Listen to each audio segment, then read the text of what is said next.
novo.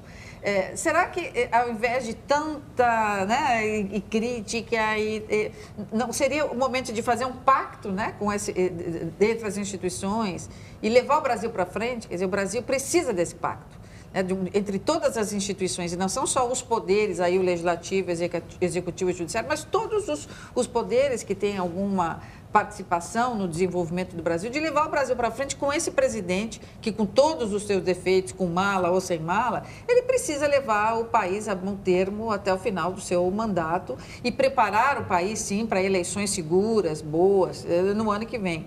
Então, talvez a gente tivesse que, no meio desse turbilhão, né, de tantas coisas, fazer um pacto mesmo e levar o Brasil a um bom termo. É o momento que o Brasil precisa de bom senso, de paz e de um sistema de colaboração para que a gente consiga levar essa nave, nessa tempestade, a um bom ancoradouro. Eu acho que é isso que faz falta. Embora tudo isso que o Vila disse, ele tem razão, mas existe um foro no qual isso tudo está sendo discutido e tem seu tempo, né? Ali o judiciário, a operação, isso tudo vai chegar, nós vamos saber para quem foi essa mala, o Temer vai responder pelos seus crimes, se cometeu ou não, o outro também vai, demora o tempo que demorar, se vai uma condenação em primeiro grau que não se confirma em segundo, se não se confirma em segundo, se confirma em terceiro, isso tudo tem seu tempo. Mas, enquanto isso, o Brasil tem que crescer. Enquanto isso, nós temos que levar o Brasil para frente. E como é que nós vamos fazer isso? A política é isso, né? É a arte da gente conseguir levar o país para frente, não obstante todos esses problemas.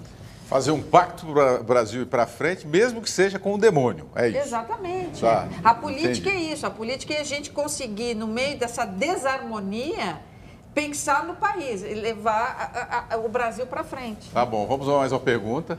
Aqui. Boa noite, professor Robson, do Instituto Federal do Curso de Políticas Públicas.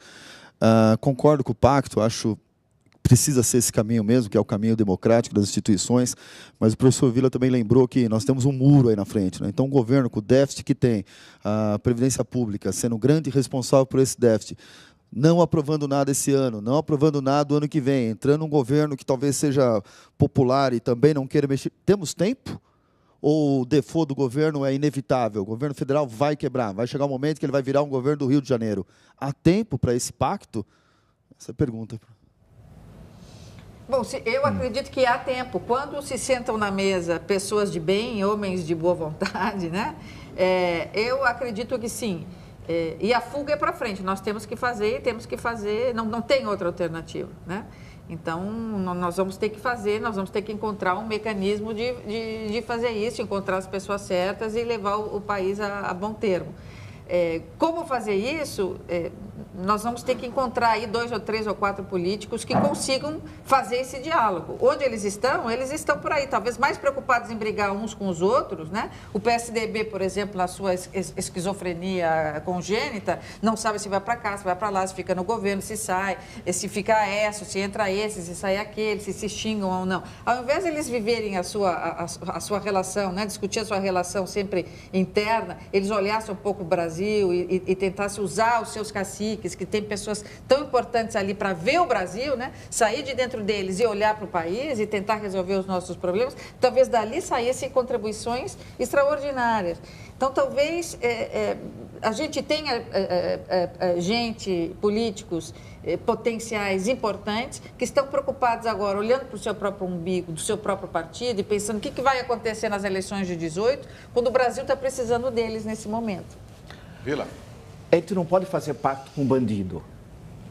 Não há acordo com bandido. Portanto, não há acordo com a elite política. Acabou. Não tem conversa.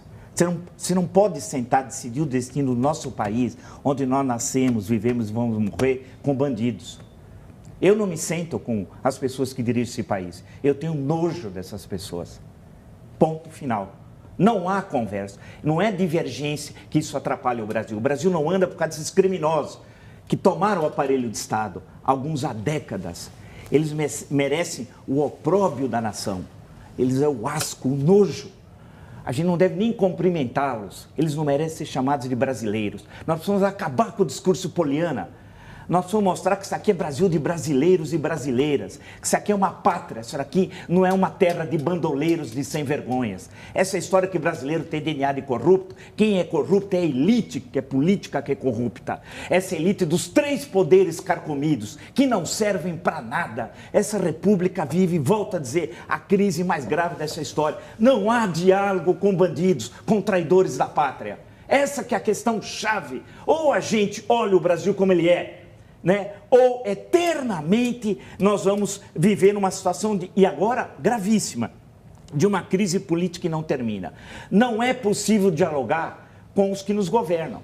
É impossível. Um presidente, por exemplo, que manda um auxiliar pegar uma mala de 500 mil reais, a gente vai aceitar isso passivamente? Nós não temos sangue brasileiro, nós somos o quê? Ah, mas é perigoso falar isso. Como é perigoso? A gente vai viver de joelhos para essas pessoas, para o Aécio Neves que pede 2 milhões, para o Lula, o criminoso de São Bernardo do Campo. É com esses que nós vamos nos conversar, é com os que estão no Legislativo, os que estão no Judiciário, gente que envergonha a justiça brasileira, é com aquele Supremo que está aí. Não, a gente tem que dar as costas a eles. Ou nós temos dignidade, ou temos honra, temos a espinha ereta, ou nós vamos viver ad eterno de joelhos para criminosos. Essa é a questão central, e me desculpe a exaltação. Nós temos de mudar, ter coragem. Nós somos bananas, é um povo de 205 milhões de rãs coachantes. Eu estou adaptando o Monteiro Lobato, que tinha uma frase parecida. É muito papo furado. Se a gente tiver coragem de brasileiros, a gente derruba tudo isso que está aí. Essas instituições estão destruídas, carcomidas. Estado Democrático de Direito no Brasil é para defender criminoso. O trânsito em julgado é para bandido. É para o Rio de Janeiro, por Jorge Pisciani, é para o Sérgio Cabral, é para o Lula, é para o Aécio e é para tantos outros. Chega de papo furado. Essa Constituição, em tese é boa, mas ela protege o direito do pobre, da classe média, de quem paga impostos, protege nada. E os escritórios de advocacia que são bilionários defendendo políticos corruptos? Bilionários! As grandes mansões de Brasília, de quem são? E aí ainda o sujeito vai para a França, faz aniversário, dá risada, o advogado da nossa cara. Será que ele perguntou um dia na vida que a origem do honorário dele é dinheiro roubado? Muita gente morreu por não ter hospital, porque o político roubou e pagou para ele. Chega, aí vai dizer, mas a OAB vai reclamar com você? Já reclamou aqui no Jornal da Cultura. E eu fui na OAB lá, no evento, ao lado do presidente, e repeti a mesma coisa que tinha dito aqui. Ou seja, eu entendi mudar, não tergiversar. Preto é preto, branco é branco. Patriota é patriota, traidor é traidor. E quem recebe mala é traidor, quem dá mala é traidor.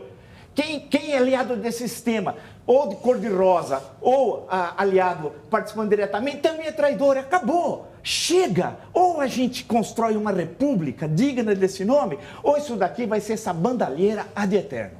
Sim, mas nós só vamos construir essa república, professor Vila, democraticamente, seguindo os princípios institucionais. Essas pessoas todas têm direito de defesa, essas pessoas estão sendo defendidas, essas pessoas estão cumprindo suas penas, essas pessoas estão recorrendo das suas penas.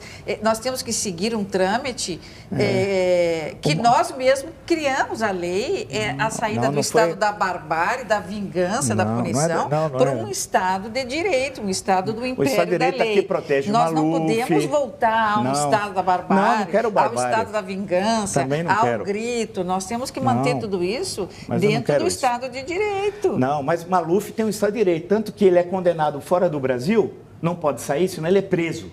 E no Brasil, ele faz parte da Comissão de Constituição e Justiça da Câmara dos Deputados. Mas ele foi eleito pelas pessoas. Mas alguma coisa está errada nesse sistema. Esse homem é para estar preso com os bens confiscados. Então, pera um pouquinho, eu lutei, nós, brasileiros, todos, pela democracia, para deixar um bandoleiro como Paulo Salim Maluf rir da minha, da nossa cara? O que é isso? Quer dizer, essa democracia é uma farsa, esse Estado Democrático de Direito é uma farsa. Ou nós destruímos democraticamente isso e construímos uma república, uma constituição ágil, poderes ágeis. Nós somos o único país do mundo que tem 4 instâncias. 4 instâncias na justiça. Caramba, por que nos Estados Unidos é diferente? Porque ela é ruim? Porque lá não tem democracia, pô, a história deles mais de 2 séculos de democracia. Então a questão que se coloca é que aqui as bases estão carcomidas e controladas por uma elite que não quer sair. E essa é a contradição fundamental. Em outros momentos da história do Brasil havia fissuras na estrutura que permitia reformá-la. A questão que tem agora é que a estrutura é petrificada e não há fissuras. Portanto, essa contradição antagônica, pensando lá no nosso amigo Rego, é uma contradição antagônica. Como é que ela vai ser resolvida? Você vai perguntar para mim como? Você sabe? Eu respondo para você, eu não sei. Vamos registrar a participação de alguns telespectadores aqui que participam pelo Twitter.